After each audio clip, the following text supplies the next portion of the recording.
Bunda, kajian hati. Menangkan. Siapa Bunda yang mau tanya? Boleh angkat tangan yang mau tanya. Silahkan. Silakan. Mana Yang nih? kerudung motif. Oh di sebelah sana. Yang baju emas mana? Yang bajunya gold. Coba Ibu. Iya silahkan Bun. Assalamualaikum warahmatullahi wabarakatuh. Waalaikumsalam warahmatullahi wabarakatuh. Nama saya Yeni, saya tinggal di Cikarang. Saya bekerja sebagai driver online. Saya mau cerita dulu ya Pak Ustadz. Jadi belum lama ini suami saya kan udah nggak ada ya, udah meninggal. Awalnya dia tuh nggak pernah sakit, paling sakit tuh masuk angin. Terus kalau udah kasih misal ke dokter atau dikerikin tuh biasa langsung sehat. Tapi pas terakhir kemarin bulan 7, nah tiba-tiba tuh dia sakitnya agak parah, ngedrop gitu kan. Terus saya bawa ke rumah sakit, masuk ruang ICU.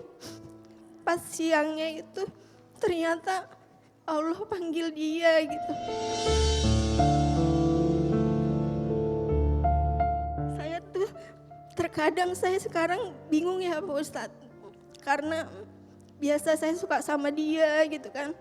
Nah saya juga dikarunia 2 orang anak, yang satu laki-laki, yang satu perempuan. Nah permasalahannya tuh anak saya tuh sulit sekali Pak Ustadz untuk tuh dia lebih dekat ke Allah gitu. Udah saya sering suruh gitu kan untuk sholat, untuk mendekatkan diri pada Allah biar dia dikasih kemudahan, tapi susah banget gitu. Jadi jarang pulang ke rumah, sering bergadang.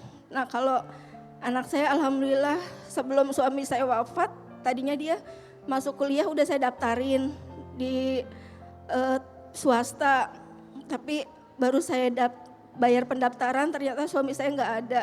Nah tadinya saya bingung, ya Allah terus gimana gitu, anak saya ngeluh pengen kuliah gitu kan. Tapi alhamdulillah Allah kasih jalan, dia tuh dapat beasiswa Pak Ustadz dari pondoknya, dan alhamdulillah sekarang dia udah masuk semester pertama. Nah yang saya sekarang tuh masih ngeluh tentang anak saya, terus saya tuh masih berat ya Pak Ustadz untuk saya tuh bisa bertahan gitu kan. Saya udah berusaha biar kata teman-teman suka ngajak saya pergi gitu kan. Atau ngajak yuk ke sini, ada kajian di sini, ada kemana saya suka ikut. Tapi tetap ya Pak Ustadz hati itu masih terasa kosong. Seperti apa perjuangan Bunda untuk memenuhi kebutuhan keluarga selama ini? Ya jadi saya tiap hari itu harus ya Pak Ustadz, jadi online. Tapi karena sejak suami saya meninggal itu kadang suka saya nggak gitu karena saya bingung kayaknya tetap sendirian gitu. Anak-anak saya juga jauh, nggak pernah ada di rumah. Jadi sekarang yang menjadi beban untuk Bunda itu anak. Iya anak, sama saya tuh pengen semangat lagi gitu loh Pak Ustadz. Saya pengen, karena cita-cita saya juga masih tinggi ya Pak Ustadz. Saya pengen banget bisa umroh gitu kan. Baik. Bisa saya tuh bisa pergi, tadinya saya udah dulu sebelum suami saya meninggal, saya udah sedikitnya nabung. Saya udah bilang sama suami saya udah mau nabung nih kata saya gitu. Nanti kita umroh bareng ya kata dia. Iya kata dia gitu. Tapi Allah lebih sayang sekarang udah manggil gitu. Jadi harapan saya ya wallahu alam nanti Allah yang kasih jalan entah dari mana, mungkin saya bisa gitu Pak Ustadz. Bunda, seseorang yang kita cintai, apalagi dengan keadaan yang mendadak tanpa persiapan, tentu akan mengagetkan perasaan kita. Tapi satu hal yang perlu kita pahami bahwa sesungguhnya tidak ada yang namanya kehilangan. Yang ada hanyalah Allah mengambil lagi apa yang pernah dititipkan kepada kita. Urusan rezeki mohon maaf, bukan suami kita yang memberi. Rezeki itu siapa yang memberi? Allah. Maka kita boleh kehilangan apapun. Kita boleh kehilangan siapapun. Asal jangan pernah kehilangan Allah di hati kita. Karena itulah yang bisa menguatkan kita. Bunda, saat ini Bunda diberikan ujian sama Allah. Harus menjadi seorang single parent, mengurus 2 anak. Percayalah, Allah tidak mungkin memberikan Bunda ujian seberat itu kecuali Allah tahu Bunda sekuat itu. Maka saat mendampingi anak, hadirkan Allah. Kita ini lemah, yang kuat siapa? Allah. Kita ini bodoh, yang punya ilmu siapa? Allah. Kita ini tidak punya daya upaya, yang punya kemampuan siapa? Allah. Hati anak kita yang menggenggam Allah, yang membolak-balik hati Allah. Maka saat Bunda membersamai anak, libatkan Allah. Terus doa sama Allah, minta sama Allah. Dan percayalah, gak usah takut dengan rezeki anak. Karena setiap anak punya rezekinya masing-masing. Setuju atau tidak?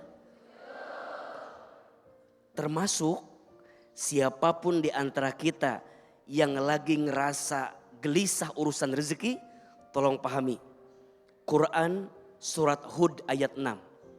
A'udzubillahi minasyaitonirrajim. Wa ma min dabbatin fil ardi illa 'alallahi rizquha.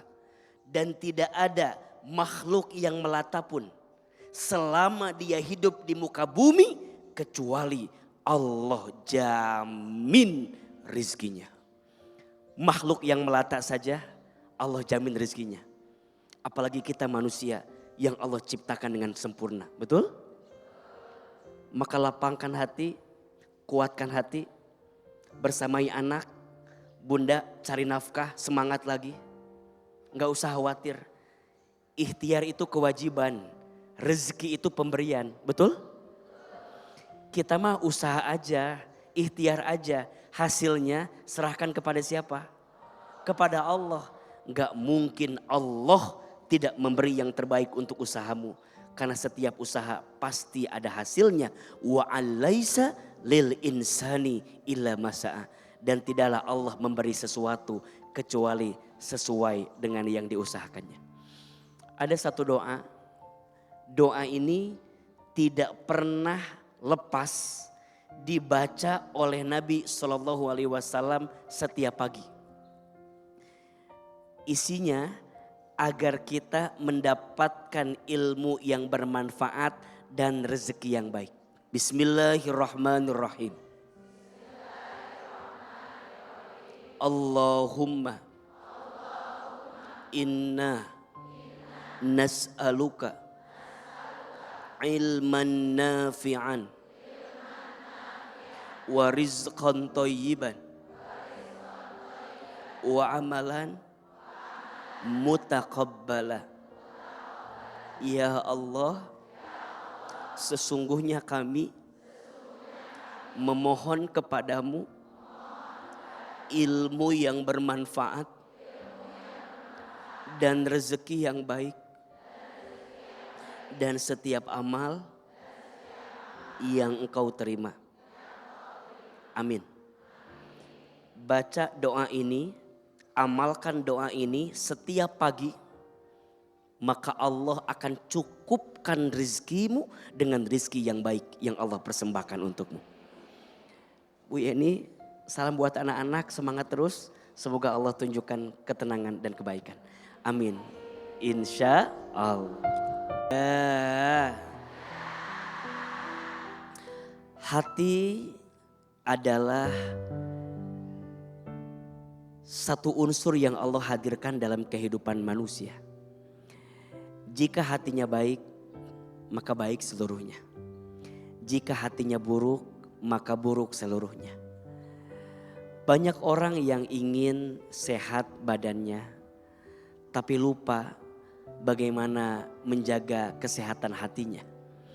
Oleh karena itu, hati itu mudah terbolak-balik, maka jagalah hati kita dengan mendekat kepada Allah Subhanahu wa taala.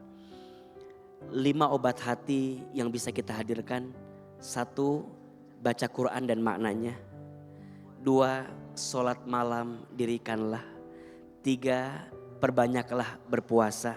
4, sibukkanlah dengan doa dan berzikir kepadanya. Dan yang kelima, berkumpullah dengan orang-orang soleh. Insya Allah ketika hati mengeluh, maka hanya Allah lah tempat berlabuh. Ya Allah, isilah hati kami dengan ketaatan kepadamu. Isilah hati kami dengan kebaikan kepadamu. Ya Allah, masukkan kami semua ke dalam surgamu. Terimalah doa-doa kami. Bahagiakan hidup kami di dunia sampai ke surga nanti. Allahumma barik lana fi rojaba wa sya'bana wa balighna Ramadan. Ya Allah, berkahi kami di bulan Rajab, berkahi kami di bulan Sya'ban, dan sampaikan kami semua bertemu dengan bulan suci Ramadan.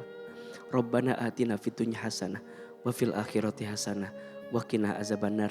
Ya Allah, tenangkan hati kami, lembutkan perasaan kami. Subhana rabbika rabbil izzati amma yasifun wa salamun alal mursalin walhamdulillahi rabbil alamin. Amin ya rabbal alamin.